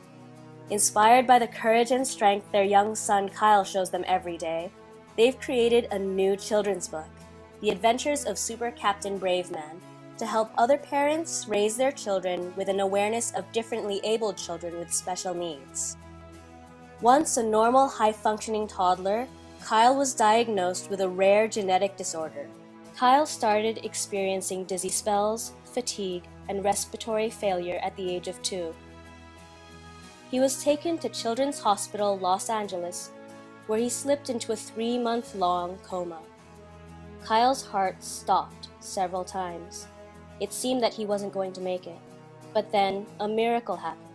In January 2009, to the bafflement of his doctors, Kyle started waking up. Little by little, Kyle started to recover. He was released from the hospital in February 2009. By March, he started talking, and by May, he started eating and playing again. But the Normans learned that Kyle's fight was just beginning. It was amazing to watch Kyle's recovery in 2009, 2010. We knew there was a chance for a setback. And each time Kyle caught a cold, his body just didn't have enough energy to fight his way through it. Though Kyle received the very best care and fought his disease as hard as he could, over time, his condition worsened again. His body declined to the point of losing all motor control. He couldn't talk, eat by mouth, or move any part of his body. Today, Kyle has regained his ability to blink, wiggle his fingers, move his head, and even vocalize a little. Small, yet powerful victories. Along with his parents, specialized in-home nurses take care of Kyle with his medical and therapeutic needs. They bathe him, stretch him, read to him, and feed him formula and medicines through his G-tube. I love Kyle. Kyle is my best friend, he's my little brother. He's just someone that everyone just immediately falls in love with because he has a special something. He's just a really special boy. Kyle has a homeschool teacher that comes for instruction 3 days a week. An arsenal of doctors and specialists oversee his care. And between the feedings, the schooling, the doctor visits, and sleep, sometimes a little sightseeing makes its way onto Kyle's schedule. So we've been fortunate enough to have Victor with us since Kyle was about 2. Along the way, Victor would make little sketches of he and Kyle playing, and the major takeaway was that he drew Kyle as an able-bodied boy, the vision that we have for Kyle in the future. Then he'd even post these pictures and hashtag Super Captain Braveman, because that was one of Kyle's nicknames. We started brainstorming, and we thought, wouldn't it be great if Super Captain Braveman was Kyle's superhero alter ego, and he, in his travels, in the stories, found a way to not only inspire other children, but to bridge a gap between kids who have a disease and kids who don't. Even though Kyle's story is quite daunting, we wanted to make sure that The Adventures of Super Captain Braveman wasn't. We wanted to write it in a very simple and family-friendly way so that parents and educators could read this to children 3 to 8 years old, and it would be entertaining, it would be interesting, and it would leave everybody with some really good, valuable lessons. We wanted to take the mystery out of what it's like to live in a wheelchair, what a ventilator is, what a G-tube is, so that at an early age, kids would be able to learn and appreciate each other's differences and ultimately make the world a better place for all of us.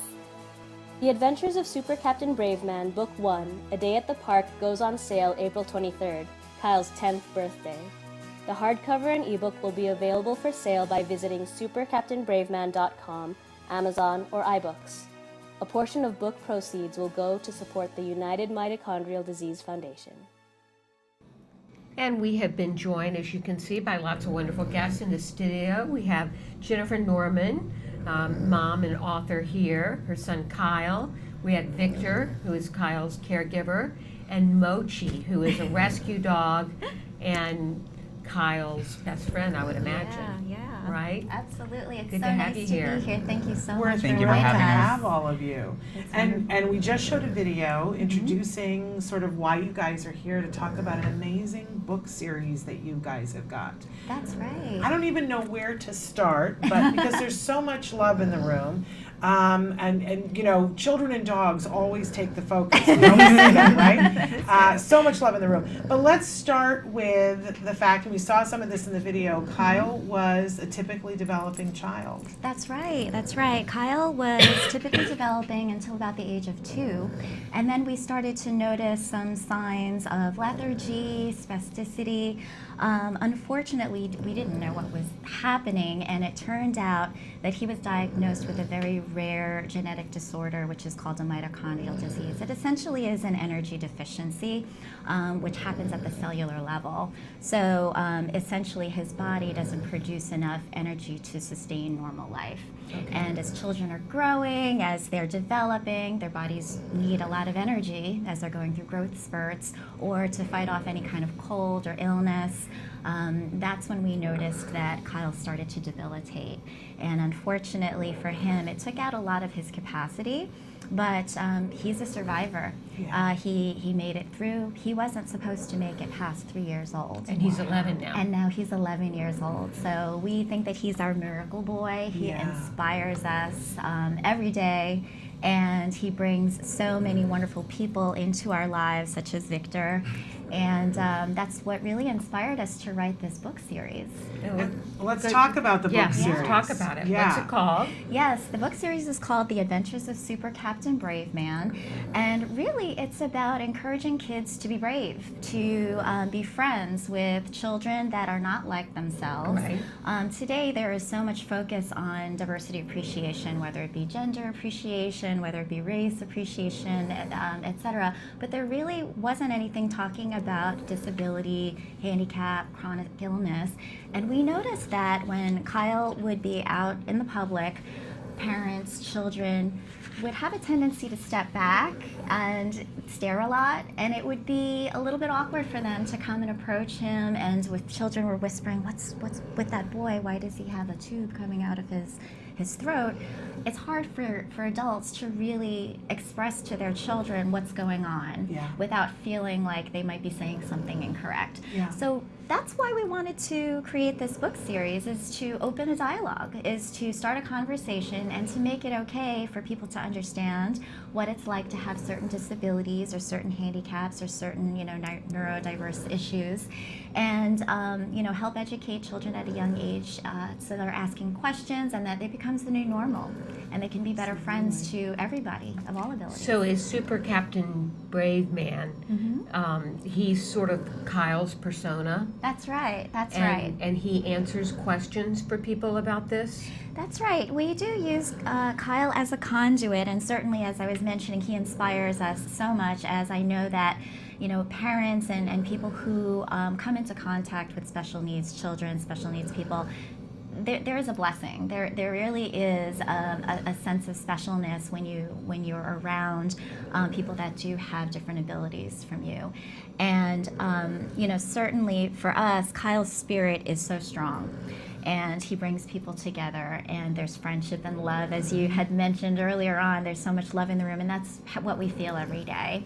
And so Kyle is essentially a central character in this book.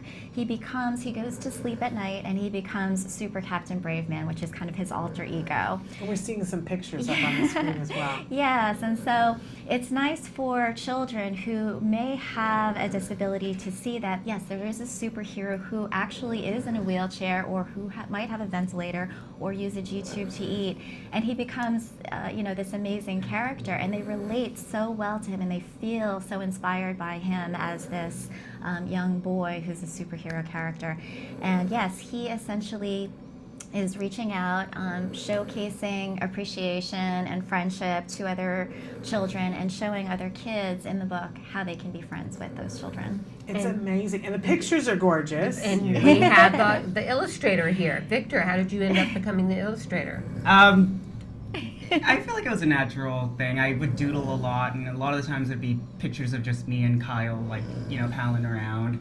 And it would always just be line drawings, very simple. And then I dabbled into digital art, and then Jennifer saw a couple of my works, and then the rest is history. So you had already started writing the book? Well, no, Victor is being very modest because, it's always hard to talk about yourself. And I think that, Victor's so humble and he's so talented. And he just has this artistic flair, this knack for drawing, and we did happen to notice that he would draw Kyle as an able-bodied boy. Again, it was kind of like that persona and that feeling like, yeah, we believe that Kyle can play, he can run, he can do things like any other child can. And so, as they say, it takes a village to raise a child, it takes a community to raise a special needs child, and we all came together and said, what if we were able to, build a character and create a book series together, and it became just such a natural fit that Victor had such a close relationship with Kyle. He has such a vivid imagination. He's actually a self-published author himself, and in addition to being a caretaker, so he's just to us he's just like the pure Renaissance man. And you can see the amazing work that he has been able to do in the past couple of books. It's really, a lot of it has to do. it's for being self-taught. It's totally a labor of love. If you love what you're doing, it comes naturally, and you want it to do good. You want it to look nice because it's all for Kyle ultimately. Well, I'm really struck, and I think we both are, by when you guys came in. You brought your own love with you. You're happy people, and a lot of stuff. But you guys were like so positive coming in, and clearly you take that with you everywhere. We saw, and Samantha, if you can put the picture back up, that you've been able to run into a lot of celebrities who took great pictures holding the books there. You've had so much support for this, but I think part and parcel, it's that, first of all, you guys are wonderful people wearing your hearts on your sleeve, but this is an amazing inspirational story for people that you could have looked at this an entirely different way, right? This could have been the big boo-hoo. How do you keep it from being that way? And certainly there are hard times, and that's when people who have autistic children, for example, it's not easy. It really is rough. Sometimes there are days where you just don't know if you're going to be able to make it through, but that's where we are able to support each other, give each other hugs, tell each other that we're there for them, and ultimately you're able to see the bright side. I have this phrase that I tend to tell myself, you have a choice. If you're faced with certain calamities or certain, difficult situations, it can make you better or it can make you bitter. And I choose to make things better. And it's really, you really have to kind of stop yourself and think about how are you going to react to this situation. And, we always try to choose the most positive, constructive way of doing things. Now, is your husband as positive as you are? We tend to play good cop, bad cop sometimes, I will say. But, he... Oh, they're both lovely. He definitely, he's a big advocate of Kyle. He is definitely somebody who, would do anything for people who need it, and he definitely has a big heart. Absolutely. Are you going to keep writing more books in the series? What's the progression? Yes. Well, the first book came out. We published that one last year, and we introduced it on Kyle's 10th birthday. That was the first book. And then the second book, which is called A Spectrum of Love, and it is about autism, was released this April What in made time you for decide Autism Awareness what Appreciation made Month. you decide to make it about autism? Right. Because we should be clear that Kyle Yes. doesn't have autism. Kyle doesn't have autism, and I will be clear that I am not an autism expert, but what I am is perhaps a listener, and I want, again, to be able to tell other people's stories through this book series.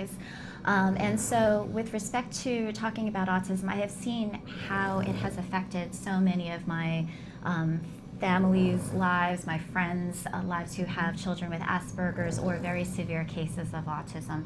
And understanding that it is such a wide range, and that's kind of what the book touches on, is that no two children with autism are alike at all.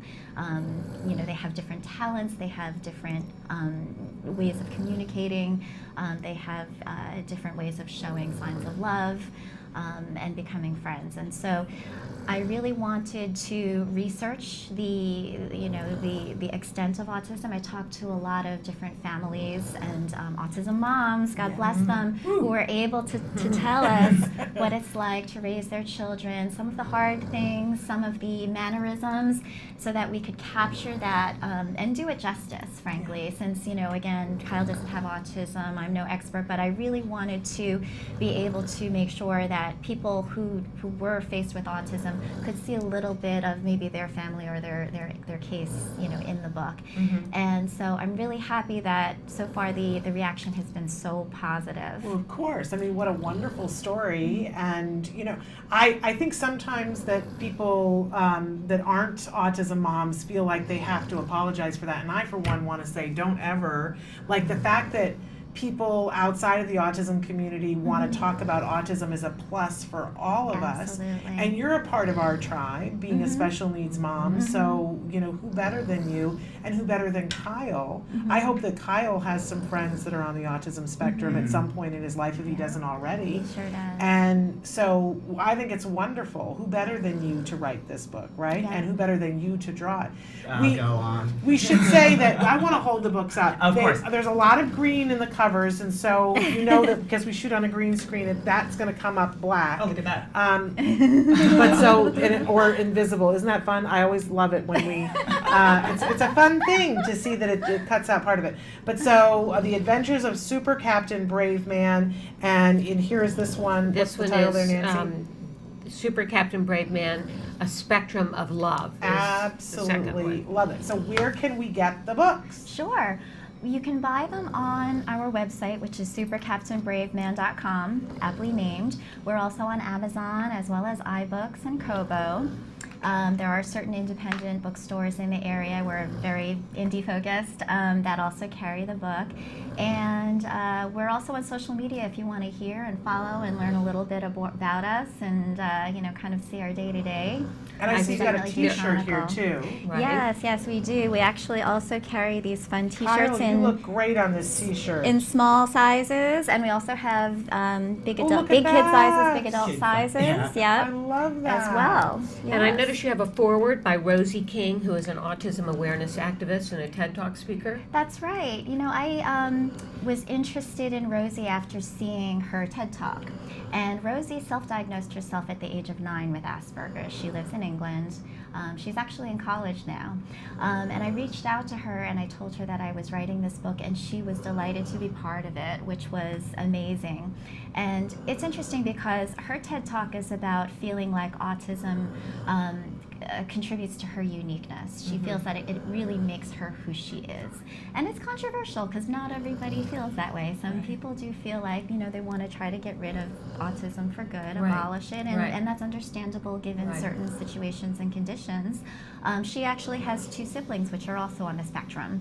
So, she definitely has within her family a wide range of abilities and The spectrum. way that, yes, it's truly the spectrum.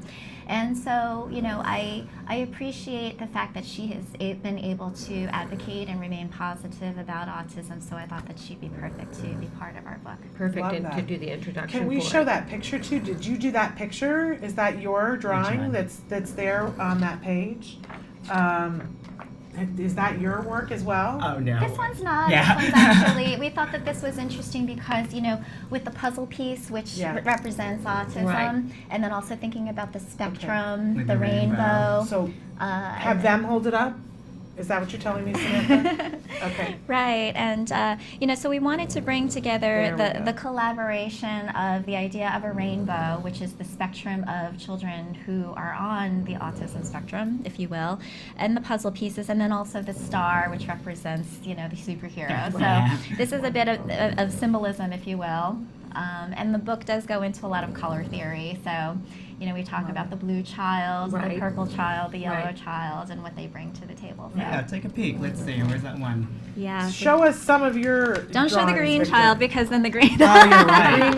I didn't think about that. The green won't show. Let's go But to the we'll rainbow. go. Yeah, we'll go. There you are.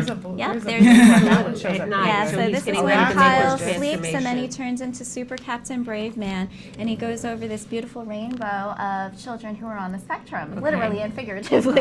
I love that. And so Nicholas, picture who to is show. Look at how the gorgeous child your with drawings are. Thank you. autism, who is a red child, wants to show his parents, his family, how he can express his love. And so Super Captain Brave Man collects some children off of the different colors of the rainbow to tell certain stories and to show how they show love for their families. And the purple child has a beautiful poem that she recites.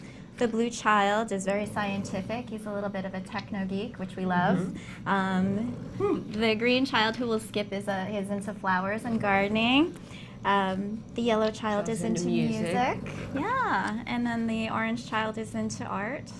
So essentially like that. Really remarkable. We've been saying on the show for a long time, years ago they realized that we aren't just talking about autism, we're talking about autisms with an S on the end.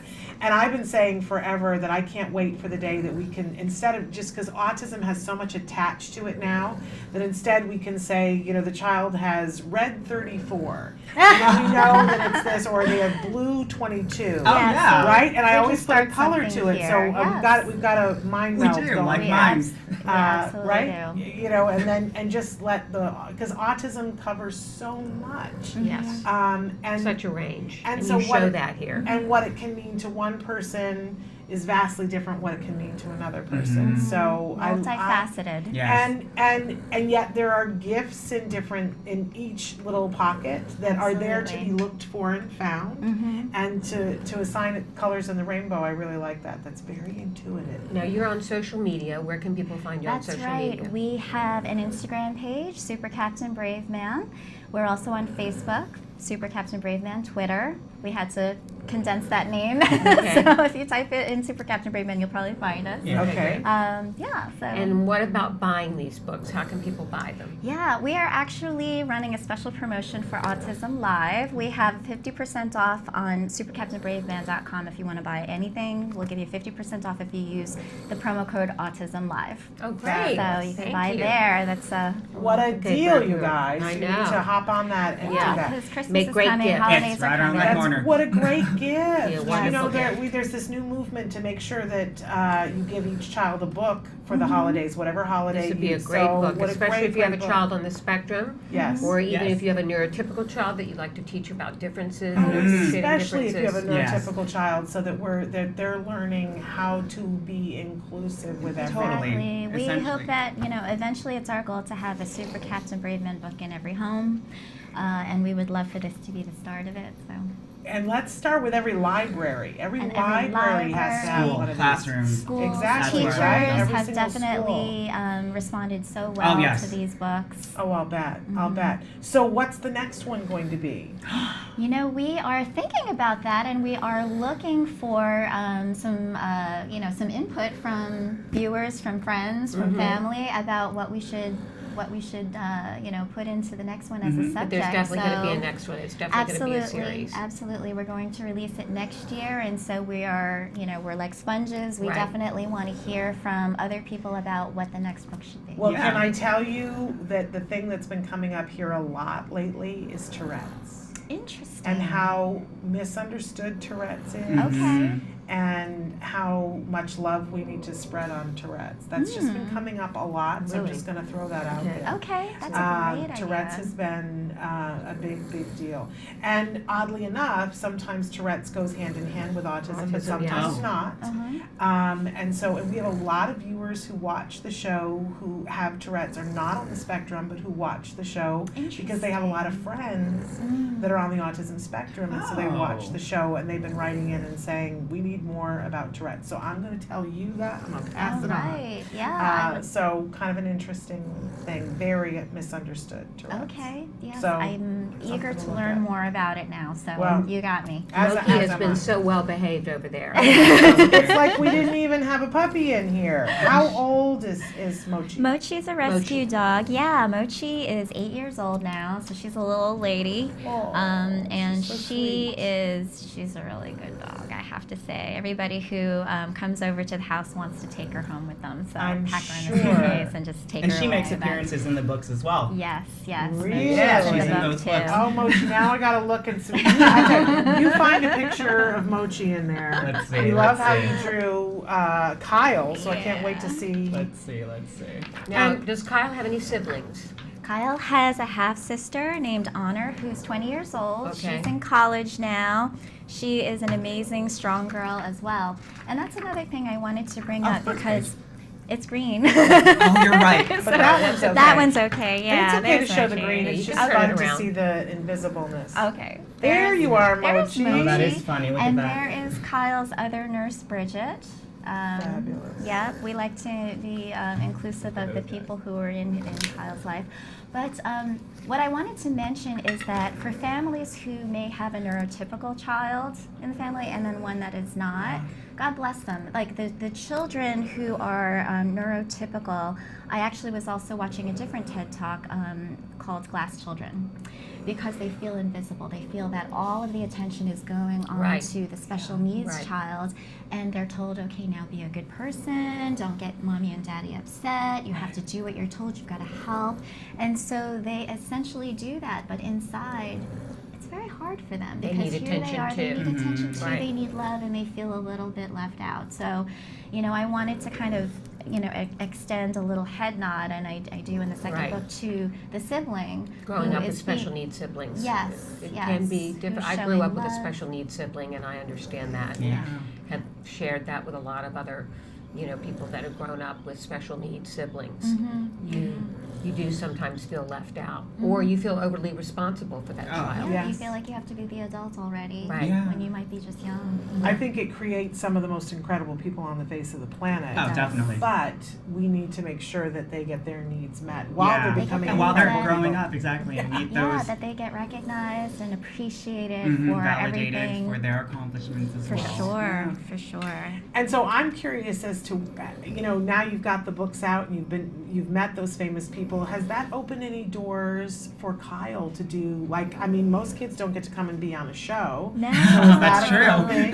But has he No. gotten to do some cool things At because 11, of this? how Hollywood. Yeah, I mean, we are fortunate to live in Los Angeles, right? Where celebrities are around, and so we are blessed with coming into contact with people that do have a platform where Yeah. they can also share news of the book. We were pleased that Sam Jackson actually did an Instagram post on the book. Yeah. Cher tweeted about Cher it. tweeted. She was our first. Yeah, she was our first awesome. tweet. Fantastic. So, and so yes, we're finding that they have such benevolent spirits and want to use their fame for good as Right. well, and to be associated with this, which is different, and it's definitely something that I think that once they hear what the book series is about, then they want to kind of lend a hand and Right. help us out as Right. well. That's nice to hear. Very cool. Very inspirational. Well, Kyle, you all are a love very your inspirational stories. group. Yes, And absolutely. we really appreciate having you on the show today. We're Love appreciative being of here. you Good and the luck work to that you've Super done Captain for so Brave many Man. years. Remarkable. All right, Thank well, you. thank you so much. So tell us where we can get the book one more time. Go visit www.supercaptainbraveman.com or Amazon or iBooks. All right, Okay. fabulous. Thank you so much for Thank being you. with us. Thank you. We're going to take a break and then we'll be back to close out the show. Stick with us. Potty training is different for every child. A child could come in with absolutely, no control over their bladder, And as long as that's not a medical issue, then we can certainly approach it behaviorally and give them the tools they need to be successful, you know, just like any other skill that we would teach. Well, we think he's learning to pee on the potty. No big successes yet and lots of accidents. Here is the laundry from today. For some of our kids takes, you know, just a couple days. And then for other kids, it can take months and months and months. And then when you're looking at complete independence, it can take years. Hey, you have to go pee-pee?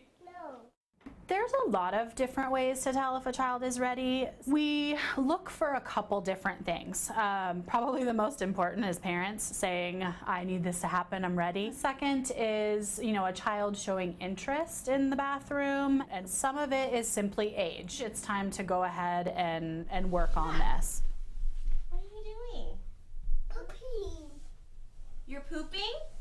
You first start with teaching the child what they need to do on the toilet. The basic thing we want is for them to drink as much liquid as possible. It's inevitable that if you drink a bunch of liquid, you're gonna pee. No, I can't help you pee. I can hold your hand, but I can't help you pee. Ultimately, what we want is that, you know, the child, as soon as they're put on the toilet, they urinate. So that's step one.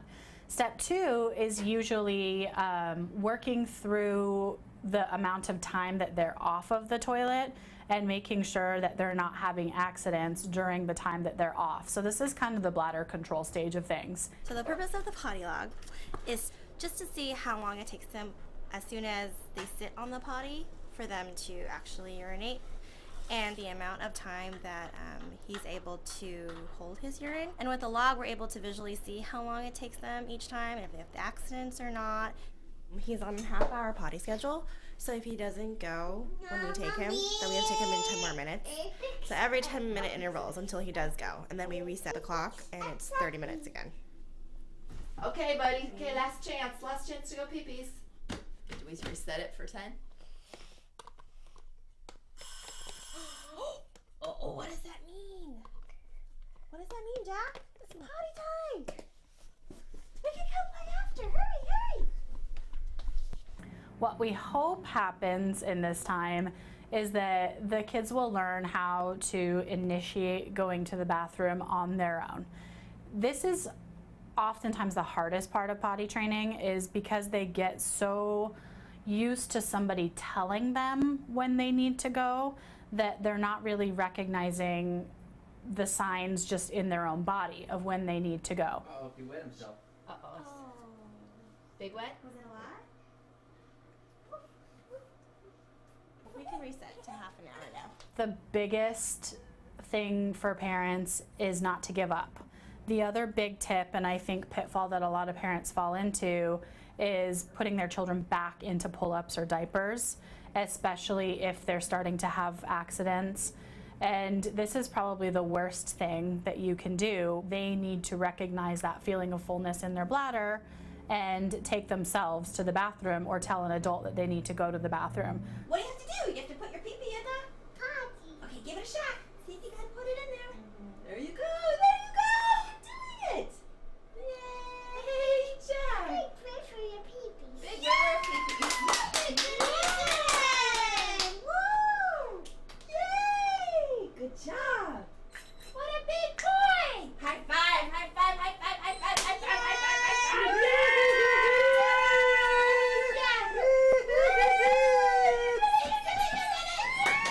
We're back.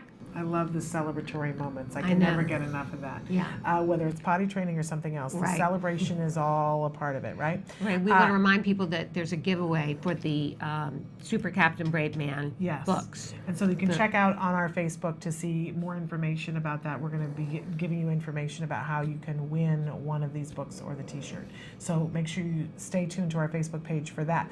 I also want to let you know, because we're almost out of time, we will be back tomorrow. On tomorrow's show, we have some surprises Surprise for tomorrow. guest.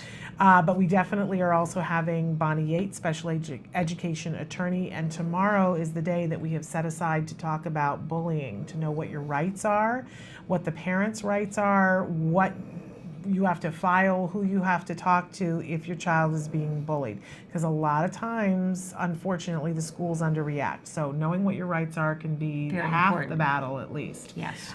So very important. We're going to be doing that tomorrow. And don't forget, this weekend, we are going to be live on the red carpet from the Larry King event with Temple Grandin, and I know that so many of you are going to want to see that. That will be live on Saturday, starting at around 5 p.m. Pacific time.